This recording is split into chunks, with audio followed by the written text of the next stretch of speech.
students, I'm Aanchal Sharma, your educator.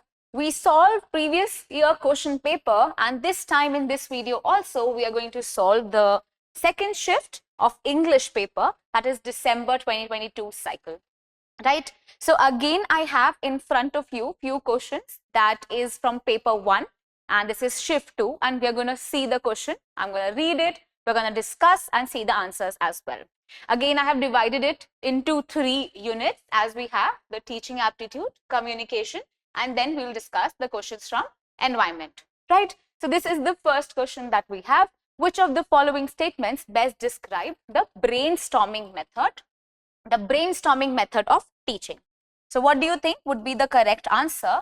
Which of these is basically describing the brainstorming method? Now, what is brainstorming? Whenever the teacher wants you to learn something, she will try to incite you. She'll try to boost your confidence maybe, or she'll try to motivate you so that you ask questions, right? So this is how brainstorming is done. She'll make you curious in a certain manner that you will think about few things, and then when because of this curious nature or because of curiosity, you're going to think about a lot of things.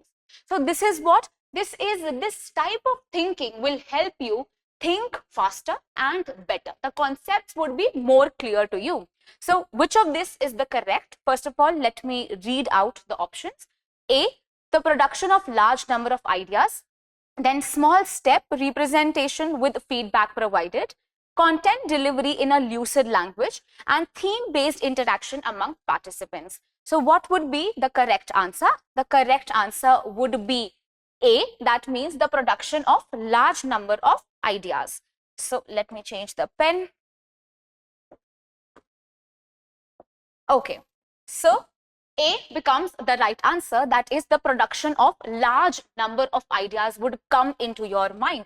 Whenever we start thinking about certain topic, the teacher would stimulate you, would incite you, would give you, there would be a curiosity that would be instilled in your mind, and then you will think about a lot of ideas. So this is an approach from which you will understand n number of ideas in just one go. Now let us see. This is the key concept that we had, right? So this is an example. Say this is the key concept and I am forcing you to think about this particular concept. Say here I'm going to asking you to think about teaching aptitude. So this is my key concept. Now what will happen? There are other areas also which I want you to think about, right? So this is the divergent kind of thinking. This is not a convergent type of thinking. This is also PYQ, and they have been asking about divergent and convergent type of questions. Now, what is convergent? Convergent is because I'm going to give you so many examples, but my major focus is to explain you one particular thing. But because of the divergent thinking, what will happen? The divergent thinking is I'm going to tell you about a particular topic, but will force you to think about other related topics, so that there can be a more holistic approach. So here I'm asking you to think about teaching aptitude, and there are other small areas that will come into play. This is what? This is a divergent type of thinking. This is brainstorming. I will put more and more focus on your brain so that you think, there is curiosity, there is you want to know more, and with this curiosity you will be able to learn the concepts better. So there will be different ideas, there will be production of large number of ideas and more number of knowledge. So here the teacher is trying to play a guiding force. This is not done on the memory level, right? So you should know the levels also. So there are 3 levels. So this is never done on the memory level. This can be done in the, while you are understanding a particular thing, and of course, the reflective level is one thing where brainstorming can be done a lot, because you find solutions on your own. The teacher becomes the guiding force, right? So A is the right answer. Then we have the second question. Which of the following are the main characteristics of learner-centered approach? So there are 2 approaches or 2 methods of teaching. There can be learner-centered or it can be teacher-centered. Now what is the difference should be clear to you. These are the few statements that are given, and you have to look for the characteristics that are pertaining to the learner-centered approach. Learner-centered, which means learner would be at the center, right? So it is based on the rigid curriculum. It is centered on the cooperative determination of subject matter. It is mainly centered on the teacher needs. And the last is it lays emphasis on the variability of exposure. So what do you feel are the characteristics of the learner-centered approach? So what is the right answer? The right answer is C. Let us see. So B and D are the right options. B and D. Now let us see how can we land at this particular right answer. So it is the first statement is it is based on the rigid curriculum. So if I am saying that there is a rigid curriculum and you have to follow that curriculum no matter what, this means that this is a teacher-centered method, because I am the one who is at the center. I am making all the rules and regulations and paying no heed to the students that are there in my class. This means that there is a very rigid curriculum, a very rigid syllabus that I have selected. Hence, the learner would never be at the center. In a learner-centered approach, a teacher is not at the center. Learner is at the center and teacher is making all of the efforts so that the learner can learn the things properly. But here, I am not paying heed to my learners, but it is me who have decided this rigid curriculum and I am going about with this curriculum. Hence, this is a teacher-centered approach. Here, the teacher is at the center. So, it is a teacher-centered approach. So, this won't be the correct option. So, you can strike out all the options where A is given, right? Right? Then we have C, which is that, of course, there is C, the B option. It is centered on the cooperative determination of subject matter. Now, look at this. So, here, whenever we talk about a learner-centered approach, one thing should pop up in your mind that there is a cooperative, collaborative environment. Now, what is cooperative? All the students and the teachers are cooperative and collaborative. They're learning together, and the major focus of the teacher is to make the students learn no matter what way she is using and how many times she has to explain. So, a lecture mode where the teacher would come in the class and just deliver the lecture and go, that we experienced in the college. That is what? That is a teacher-centered approach. But if I'm using different strategies, if I'm using different methods of teaching so that you learn the things better, like simulation maybe, then what will happen? Then you are at the center. So it's a learner-centered approach. So whatever is my subject matter, I am coming to that conclusion not from a rigid approach, but from a cooperative determined approach. This means that I will have a cooperative environment and then I will see that the subject matter or whatever my objective is reached or not. Hence, B would definitely be the correct option. So wherever you have B, you know that that can be a correct option. Then comes C. It is mainly centered on the teacher needs. As you know that this cannot be the correct answer. This is a teacher-centered approach. Why? Because teachers' need are more important here. But in a learner-centered approach, it is the learner whose need is more important, right? So wherever you find C, you can strike it out. Now we have our answer, that is B and D, and the D statement is it lays emphasis on variability of exposure. Now what does it mean? The teacher wants to expose you so that you learn the things on your own. So what is simulation? Simulation is creating this artificial environment so that the teacher knows that you are learning things better, right? Because doing things would help you learn better. So this is what? This is hands-on learning as told by John Dewey. So what is it? This is when you are exposed to a particular thing, you learn the things better. So here the emphasis is on exposure so that you learn better, right? So D would be the correct option. So B and D are correct. Now look at these two figures that I have for you. This is the learner-centered approach. What is basically done in learner-centered? The first thing that the teacher wants to promote is an inquiry-based learning. That is why she is exposing you to an environment where you can learn the things, where you can challenge, where you can ask, and it's a cooperative environment so that you understand the things better, right? So it is more of inquiry-based. Then it is a problem-solving approach that is being followed here. The main focus of the teacher is not giving you the correct options, not giving you the correct answers. That is done at the memory level. But here it is an understanding or a reflective level where the problem solving is done. The major focus is that you have to understand the things better. Then project works are given so that you do the things to understand things better, and it is basically practical based. That is why here is the exposure thing that we discussed, right? It lays emphasis on exposing you to the world so that you learn things better. So the focus is both on the instructor and the student, but the major focus is basically on the student, because the teacher is taking out the time so that the students can learn. All the approaches that the teacher would use would be made keeping the students in mind. Then the instructor models and the students interact with the instructor one by one, or it can be in the same pace also. So there is definitely interaction that comes into play. Students work in pair or maybe in groups, or they can work alone as well. So there is a cooperative, collaborative approach that is being taken. The students talk without the instructor.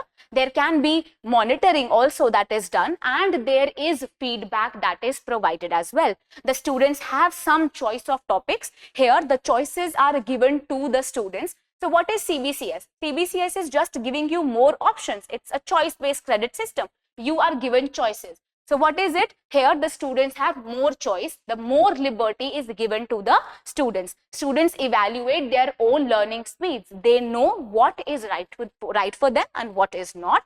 And of course, at the end, the instructor would also evaluate and look that was the teaching correct or not, right? Then comes the third question, again from Teaching Aptitude. The channels of Swayamprabha are uplinked from BSAC, and where is it located? So they are asking you about the places, and this is very easy, and I'm pretty sure everyone just answered it correctly. It is C, that is correct. It is Gandhinagar. So the Swayamprabha are the 34 DTH channels, and these channels provide you with the content that is 24/7 readily available, and 4 hours a day you are provided with the content. The content is given by different bodies, as we already discussed in the previous videos also. And you can see that the somewhat same question was asked in the previous shift also. So they are focusing on Swayamprabha. So Swayamprabha, MOOCs are a certain thing that you cannot leave, right? So this time they didn't ask a lot of questions from MOOC. Now, what is MOOC? You should be clear. What is MOOC X? What is MOOC C? You should be clear with all of these things. But this time they focused on Swayamprabha. So I'm very sure that the next time either MOOC would be asked again or it would be Swayam. So you should know greater detail about these two things. But right now we know that the answer is Gandhinagar. Some more information about Swayamprabha. So Swayamprabha is a group of 34 DTH channels. Previously it was 32. 2 more were added. Now this is your homework. This is also PYQ. In the previous examination, they asked that there are 2 new channels, and what all are these channels. So they asked you about the name as well. So this is how deeply they can ask questions, right?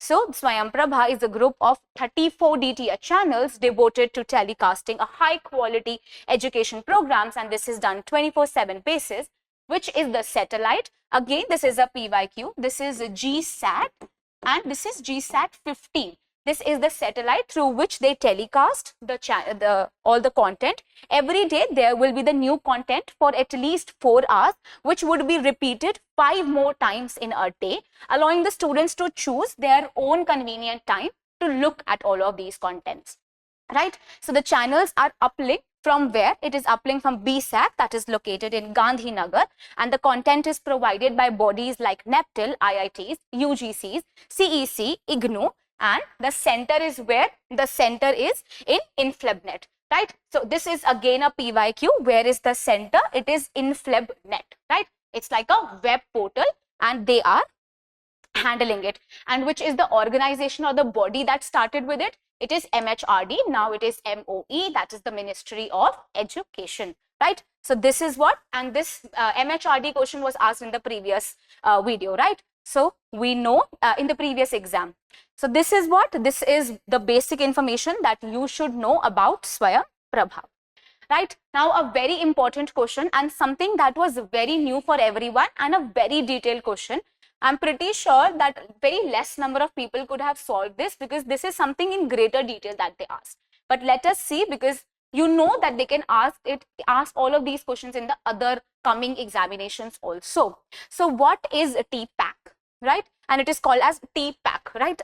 Previously the name was different, but for the convenience of the students, so that they can remember, they changed it and they called it as TPAC. Previously, I believe it was TPCK, right? But now it is TPAC. So what is TPAC? This is statement 1.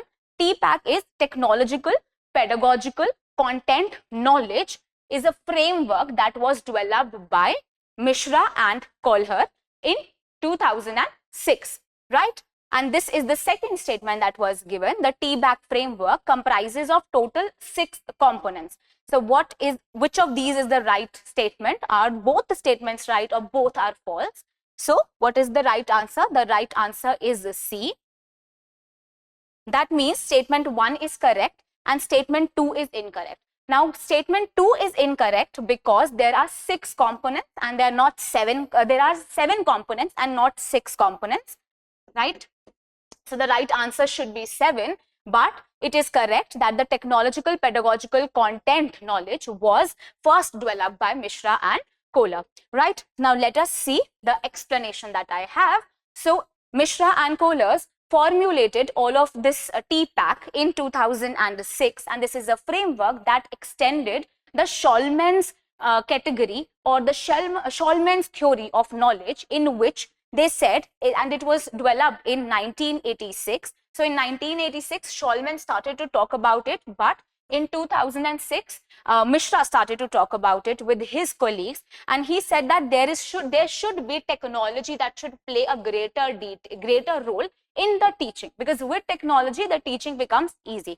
So extended knowledge of Shulman said that the characterization of teacher knowledge, there should be explicitly considered that the role of the technology can help teaching done toward, you can teach it in a more effective manner. So this is what they were saying. They said that the technology can play a very effective role in teaching. Especially there are 3 major components, but because there are other overlappings, and we'll look at the diagram, the things would be more clear. So there are 3 major components and there are other components also, and these components are this diagram will help you know the things better. So they said that there are basic 3 components, that is the technological knowledge, there is pedagogical knowledge, there is content knowledge. But wherever they overlap with one another, that is also a component and that should be considered by the teacher as well.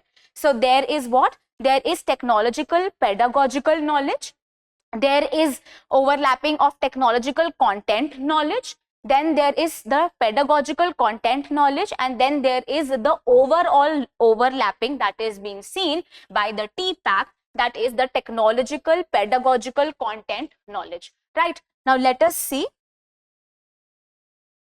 So the first component that we have is the CK, that is the content knowledge. So the content knowledge is basically that the teacher should be expert in whatever they are teaching. This means that the subject matter knowledge should be there, and the teacher should also know how to teach them using the technology, right? So it refers to any subject matter knowledge that a teacher is responsible for teaching. So there is always a subject matter that the teacher has to teach. Now, what will they say? With technology, it becomes better. So it becomes TCK, but right now here, CK, the content knowledge, says that it refers to the subject matter of whatever the teacher is teaching.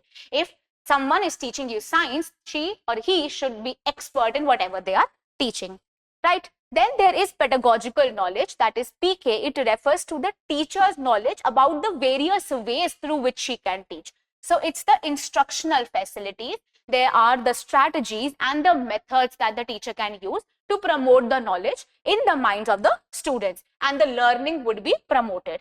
Then there is TK, that is the technology knowledge, and this says that the teacher should know about the basic things that can be used in the class pertaining to technology. Say, it can be anything, just a pen that you are using, and it can go up to a board that is a smart board. and the teacher should be well aware about all of these things. When they are incorporated, the traditional and the new technologies, when they are integrated in the curriculum, the teaching can be done in a faster and in a more effective and better manner, right? If I have a smart board in my class and I can use graphics, then explaining you the things would be more clear, right? So teaching you about, say, a certain thing like a 3D object, showing you that object would create less amount of emphasis or impact on your mind. But if I show you the pictures on a smart board, because I know how to use this new technology, then the teaching can be done in a more effective manner, right? So this is how you should know about the basic technology, and it goes from the teacher knowledge about the traditional methods and also related to the new technology. Then comes another component, that is the technological content knowledge. It refers to the knowledge of the reciprocal relationship that we have between the technology and the content. Now, as the name says, the technological content knowledge. So I should know what technology to use and which content can be dealt using that technology, or which technology is good if I have to use this particular concept in the class. So I should be clear that if I'm going to tell you about, say, AI, artificial intelligence, so I cannot teach you by just giving a lecture. That won't be possible. That won't give my class that much impact, right? That would be a futile effort, because you won't understand the things better. In a science class, using technology becomes very important. Maybe using different technology for doing experiments become important. So I should know when and how to use these kinds of instructional facilities and technology, right? So here you know there should be a discipline. In a disciplinary manner, the knowledge should be given so that I can use the technology and this can represent my capabilities also. Then there is the PCK, that is the pedagogical content knowledge. It is basically the understanding of how the particular topics, problems and issues are organized, they are represented and they are learned, and this is how I can hit the abilities of my learners and represent them in a better manner so that they can learn, right? So this is the pedagogical content. I should know how my learners would learn the things in a better manner. I should know my crowd. I should know who all am I targeting on. Then there is technological pedagogical knowledge, that is the TCK, and it refers to the how, that is the TPK, that is how technology and pedagogy can run together. It refers to the understanding of technology that can give me affordable chances to use the different techniques that I have to teach the students better, right? So this is a pedagogical practice that I can do by using different technologies. So overall, we have the technological pedagogical content knowledge. It refers to the knowledge about the complex relationships. Now, what is this overall thing? This is basically how complex the knowledge is, and I should know that technology, pedagogy, that is the art of teaching that I have, the content that I have to teach, and the knowledge that I have to provide you all work together so that I can teach you in a very effective manner. There would be appropriate context specific teaching and context specific strategies that will help me teach you in a better manner. Now you can look at this diagram and the things would be more clear to you, right? So the first ring that you have is the TK, that is the technological knowledge. So I should know that what to teach and how to teach so that the technology can also complement, right? So this is TK. Then there is the pedagogical knowledge. I should know that if I'm teaching a toddler, I have to teach it by using these strategies, while if I'm teaching a student, or you can say an adult, there would be different strategies. That is my pedagogical knowledge. This is my ring number 3. Ring number 2. Then I have the CK, that is the content knowledge. So the teacher should be expert in whatever they are teaching. Now there is an overlapping that you can see now. The first overlapping gives me the technology and the pedagogical knowledge. So if I have good strategies and good use of technology, then the class would be smoothly run. Then if I have good knowledge of technology and the content and I know how to display it and teach it, then the class would be effective. If I have the pedagogical knowledge and the content, then I can give the lecture in a proper manner. And this will do what? This will help me teach in a better manner. This is the point where I would be reaching, where the technological and the pedagogical content knowledge would be achieved, right? So this is what they were saying. Then we have another question. Again, a very important question. They're asking about the summative evaluation. Which of the following statements best describe the summative evaluation in evaluation procedure? So a teacher clarifies the doubts of the students in the class itself. A teacher awards grades to the students after having transacted the coursework. During the interaction with the students in the classroom, the teacher provides feedback. Then the learner's motivation is raised by the teachers through a question answer session during feedback. So what would be the correct answer? The correct answer would be B. The teacher award grades to the students after having transacted the coursework. So what is summative, what is diagnostic, and what is formative evaluation should be clear to you. So there are three kinds of evaluation that are very important. We start with the diagnostic evaluation.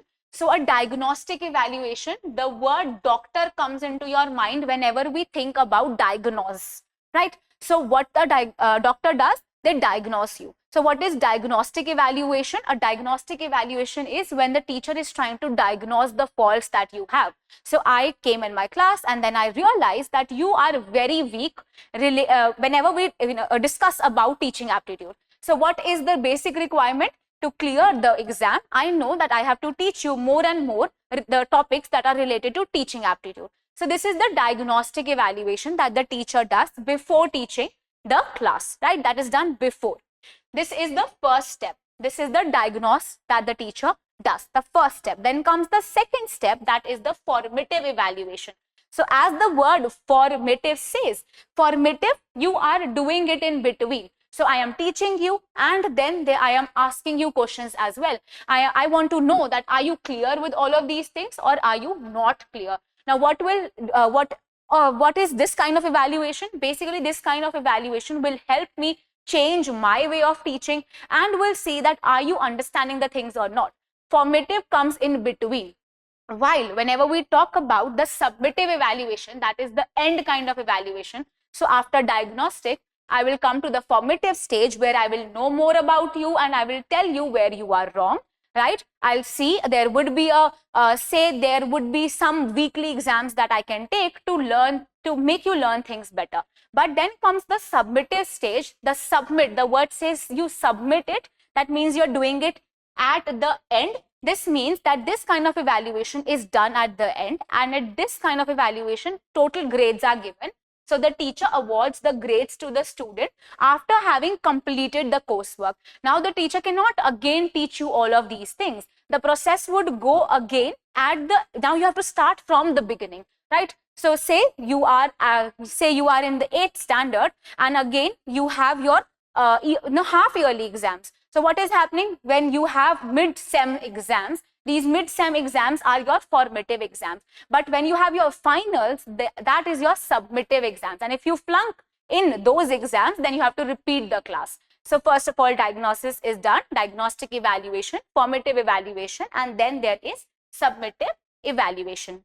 Right? So summative evaluation is a type of evaluation that occurs at the end of the learning program or the learning period. It assesses the students' learning and whether they have met the established learning goals and objectives or not. It evaluates the effectiveness of the learning program and it provides the final grades that are related to the students' performance. Right? So formative is done between, summative is done at the end. So during the learning, formative evaluation. After the learning, you have summative evaluation. Usually not grades are given, but here advice is given to you. The teacher would say there is a PTM and I want to tell what all things you haven't learned, right? So this is usually not grades are given. There is only measurement that you see. So greater variety of techniques and measures are used so that you can learn things better. But here, there is limited variety of measures and this is done at the end and grades are given because from now the teacher's role is completed. So at the end, the grades are given. Then another question that we have from communication. In communication, denotation is the level of what? What do you mean by denotation? So you should know what is denotation, what is connotation. So it is belief, contrast, description or dissent. So what would be the correct answer? Very easy. It is C, and we all know. We have done it in the class as well. What is denotative? What is connotative? Description, when you are given a dictionary definition about a certain thing, you call it as a denotative. But if there is some underlying meaning attached to it, you will call it as a connotative meaning.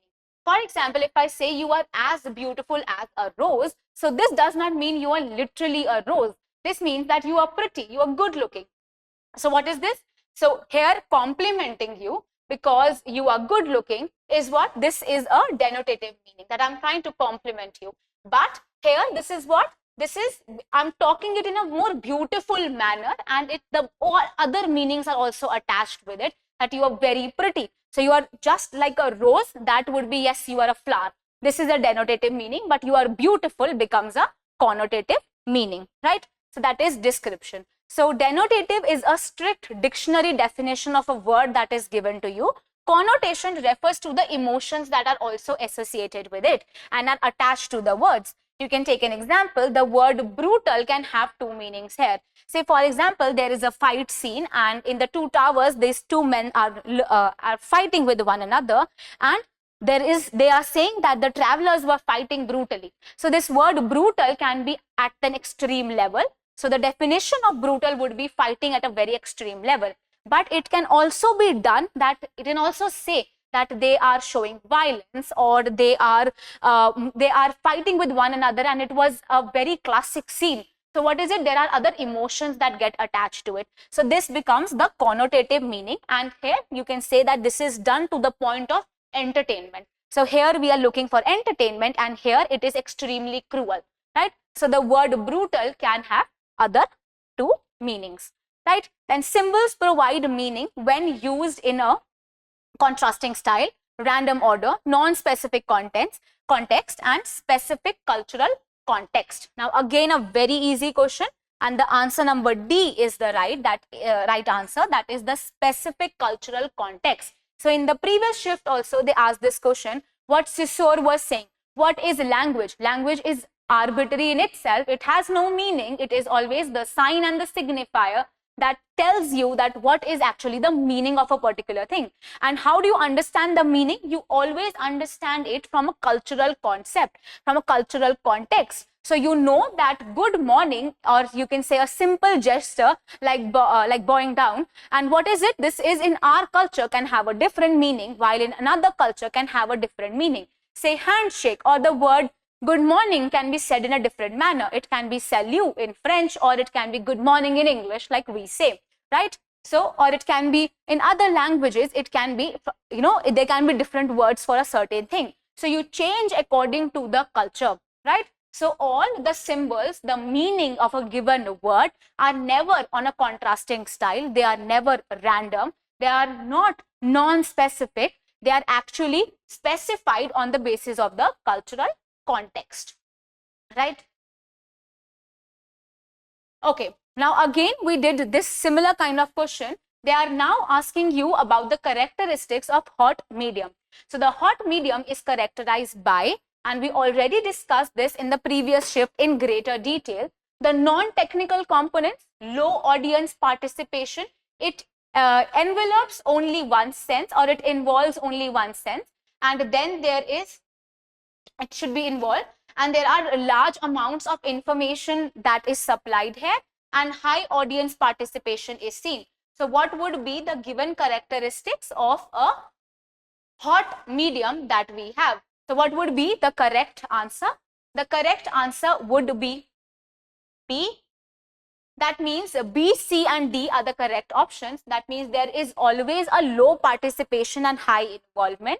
Then it involves only one senses, because in cool medium, as we discussed in the previous shift also, there are large number of senses that are involved. For example, a comic strip where you are understanding and decoding things. But if you take an example of a movie, you have a lot of information given in one go, and one target or senses is always involved, and there is low audience participation because all the information is readily given to you, right? So there is high audience participation, there is low audience participation, and then there is involvement becomes very high, and then there is the large supply of information is seen.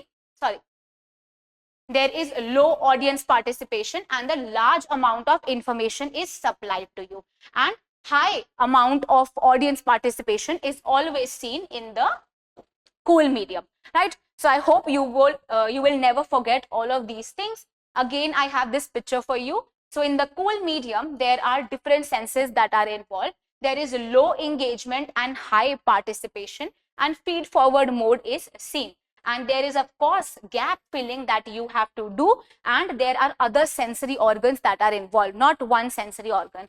While when we talk about the high resolution mode, that is your hot medium, there is a lot of engagement but low participation. There is only one sensory organ that is attacked, and there is a single short interpretation that is always seen because the things are readily available in front of you. So in a hot medium, it is well filled with all the data, and you have high quality sources are provided to you. You are engaged with it, and a single sense organ is used. The hot media actually represents complete information and does not leave anything filled by the audience to fill it. So there is no gap filling. While on the other side, the cold media provides a very less data to the viewer. It is considered low definition. It is loosely attached. There are multiple senses that come into play. The cold media presents in front of you very little information and invites high participation, and there is complete involvement of the audience. So say this is an example you can take for this, a comic strip, and here you can take a movie, can be a good example of hot media. Then another question. Now again, these two questions are pertaining to mass communication. The coming question and they are very easy bonus questions. In the initial stages, mass communication was considered as a study of propaganda, and then now it has its linguistic component in terms of sign, codes and language. So which statement is correct, or are both correct, both false? Right answer is A. This means that both the statements are true, and it is very clear, and we all know that mass communication, first of all, what is mass communication? So mass communication is very different from group communication. In group communication, you know whom you are interacting to.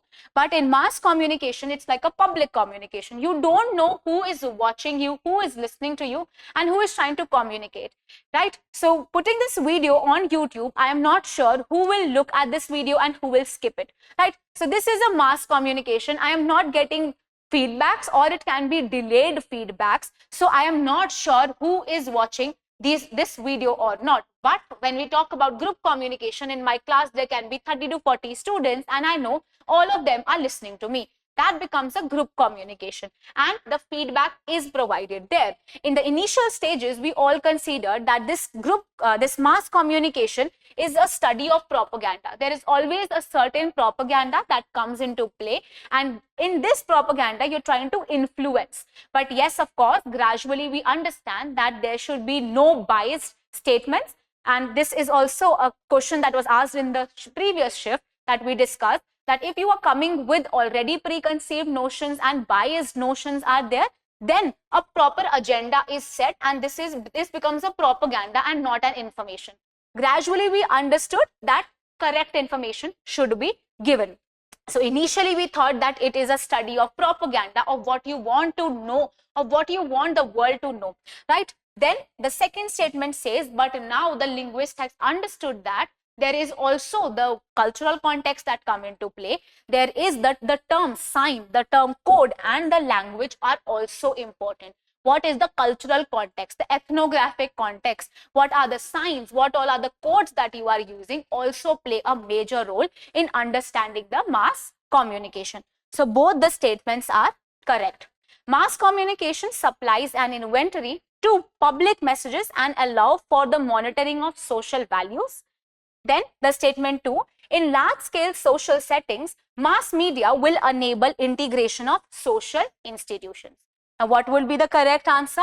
The correct answer would again be A, and it is again a very easy question. So both these statements are true. As I told you, mass communication is basically a large number of information that you are providing to the public. So this is an inventory of the public messages that you are giving and how this will shape their value, this will shape their culture. If they are relating to that communication, they'll take part in it, otherwise they'll skip it. So this is how the social values are also monitored. You know that which type of people are watching you, and you can actually twist whatever you are saying. So this is what this allows the monitoring, that there is a cultural context and social values always into play. Then the large scale social settings and mass media will enable integration of social institutes. There will always be culture and social institutes that will rule, and because of the social settings, the communication would also change. This is how mass media plays a major role in imparting the knowledge. So mass media is the process of imparting and exchanging of information through using mass media. So mass media are the tools that we use to communicate, and this communication is called as mass communication. And you're communicating to the large population segments. It utilizes various forms of media as technology, and it makes the communication easier. Dissemination of information is done, and it becomes more and more efficient by using technology. So mass media is a very significant force in this modern culture. Sociologists have now been telling us that this is called as the mediated culture. Another word that is important. Mediated culture, where media reflects and creates the culture. Media is helping you to create and shape the culture. So the communities and the individuals are bombarded with the messages, and from multiple sources. They include all of these things. There are a lot of information that is provided to you. It can be given through TV, through billboards, through magazines, and through other things as well. And you don't even realize, but it is a mediated culture. A different kind of culture is promoted here. These messages promote not only the products, but also the moods, the attitudes, and the senses of what we are, what we want to do, what is important, what is not important. All of it is shaped. So this is what? This is mediated culture, right? Then from environment, we again have questions. The rivers and the lakes that have low biological productivity are said to be eutrophic lakes. Is it correct?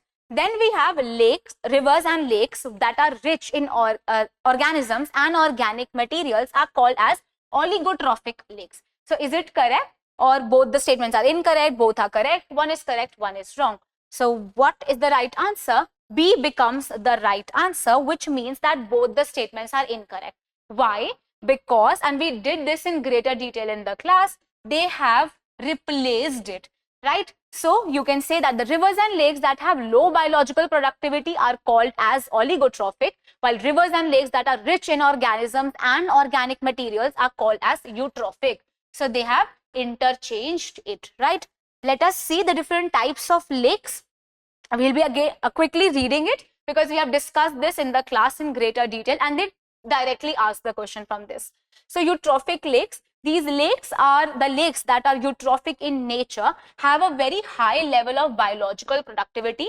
So because they are rich in minerals like the potassium or the phosphorus and the nitrogen, they are rich in these nutrients. Because of this, there is a breeding of more algae is seen here, and there are more biological productivity seen here. An abundance of plants is supported by such lakes due to the rich nutrient content and constitution, especially nitrogen and phosphorus is there. Initially, eutrophic lakes accelerate multiple growth, and there is growth of other flora and fauna due to high level of oxygen that is provided by this large number of plants. But slowly, gradually, you will see that there are problems that are arising because they will require more amount of oxygen, and the oxygen in the water would reduce, and the other animals would suffer from it, right? So, however, when things cross the limits, the plants or the algae bloom overgrown the lake, and the lake's other flora and fauna suffer due to the high level of respiration that is done. So then this phenomena turns into eutrophication, and this eutrophication might occur naturally due to the human impact also, right? So I hope this becomes clear. When there is abundance of plants and animals there, this would also cause a lot of problem, right? But this is not called oligotrophic. This is called as eutrophic lakes. An oligotrophic lake is a water body in which you have relatively low productivity due to this low nutrient content in the lake. So if there is low nutrient content, then you will call it as a oligotrophic lake. So the water in these lakes is usually quite clear, while in the eutrophic lakes, the water is not clear and you cannot directly see the surface. While here the water is clear, there is limited growth of algae in the lake, and the water of such lakes is fit for drinking. It's a high quality drinking water. Such lakes support the aquatic species who are very good and they are well oxygenated.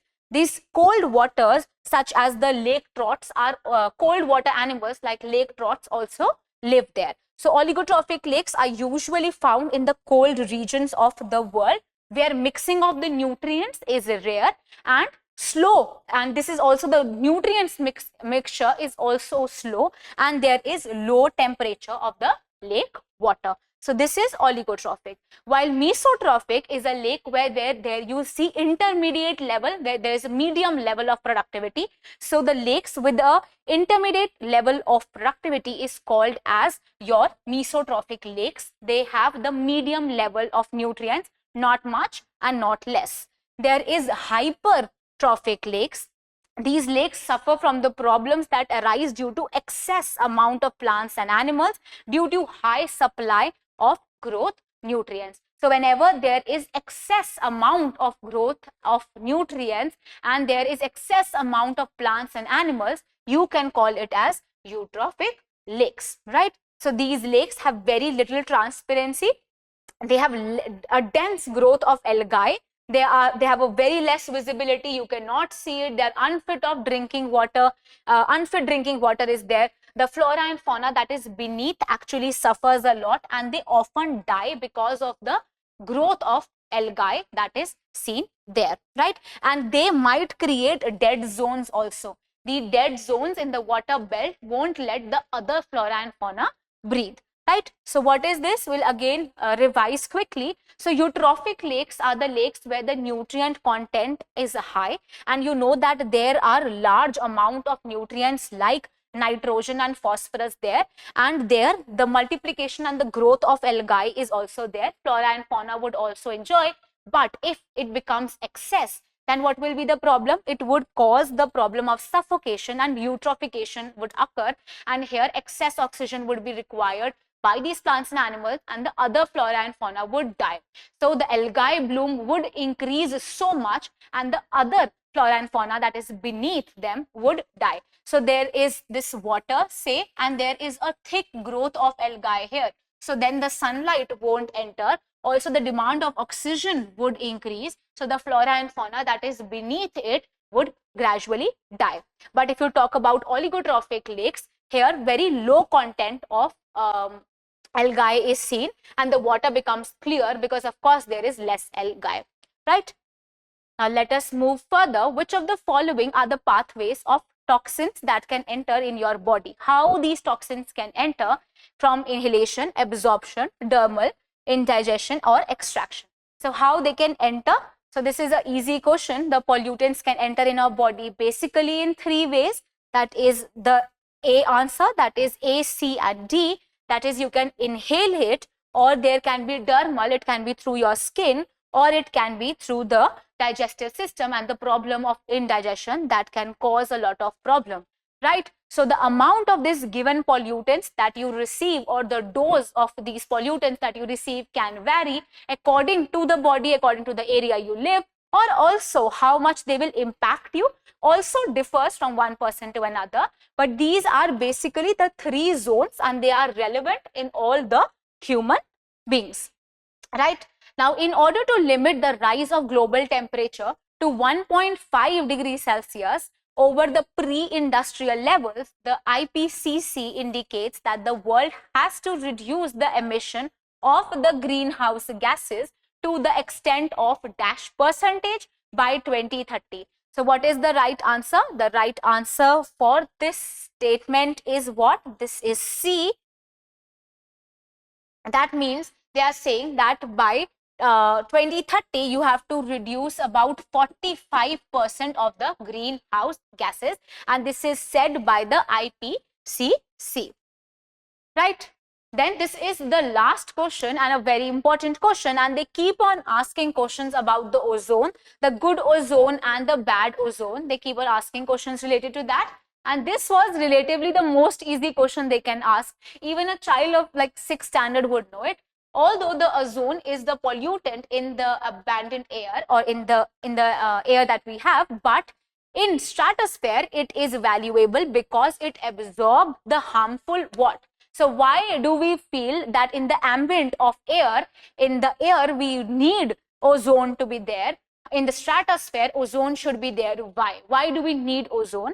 The IR radiations are absorbed, the X-rays are absorbed, UV radiations or the gamma rays. So we all know that the answer would be C. That means the UV rays. So although the ozone is a pollutant when it is in the ambient of the air, and you don't want ozone if you're talking about air, but if we are talking about the stratosphere, it is a good ozone and it helps in the absorption of the UV radiations. Now what is it? Let us look at the diagram that I have and you will understand it. So the stratospheric ozone is naturally occurring gas that we have, and it actually filters the sun's ultraviolet rays that are very harmful, and if it reaches us, then it can cause problems like skin cancer. So there are you need a good thickness of ozone layer so that it can trap the ultraviolet rays and you can be protected. If there is melting of this layer, then you call it as the depletion of the ozone layer or the ozone hole, right? So it is typically regarded as a good ozone since it reduces the harmful effects of the ultraviolet radiations, ultraviolet rays, and diminishing of this ozone layer can cause a lot of problem if it reaches to the Earth's surface. Now this is a diagram. There is the upper atmosphere, and you know this is stratosphere, and 90% of the stratosphere is there, and here the good ozone is there. While when we talk about the lower atmosphere, that is the ambient of the air that we have, here the bad ozone is present, and it is present in the troposphere. So in the troposphere you see the bad ozone, in the stratosphere you see the good ozone. So here at the ground level, ozone is one factor that is contributing to the greenhouse gas, and it is also one component that is causing a lot of smog, right? And you should know that it is emitted by the fossil fuels, burning of the fossil fuels, incomplete combustion that is done by the vehicles. That is why more and more rules and regulations are seen so that there can be less and less emission done by the vehicles. That is why BS6 came, and this is also a PYQ. They keep on asking about the flexible fuels, and they ask about how the mixing and the blending of ethanol and gasoline. They ask about BS6 and BS4. This time they asked a relatively easy question that from which is actually a bad ozone and a good ozone should be clear, and you know that ultraviolet rays are trapped here. So this bad ozone is also emitted, and it is also seen in the aerosol emission.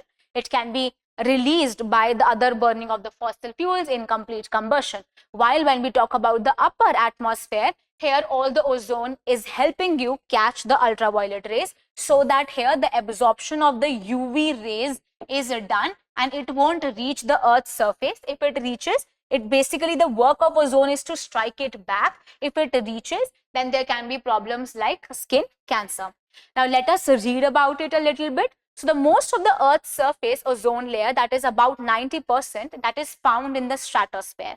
It is partially playing a very important role. Why? Because it is absorbing the ultraviolet radiations that are emitted by the sun. The level of the stratospheric ozone is very important, and the thinning of the ozone layer can cause a lot of problem.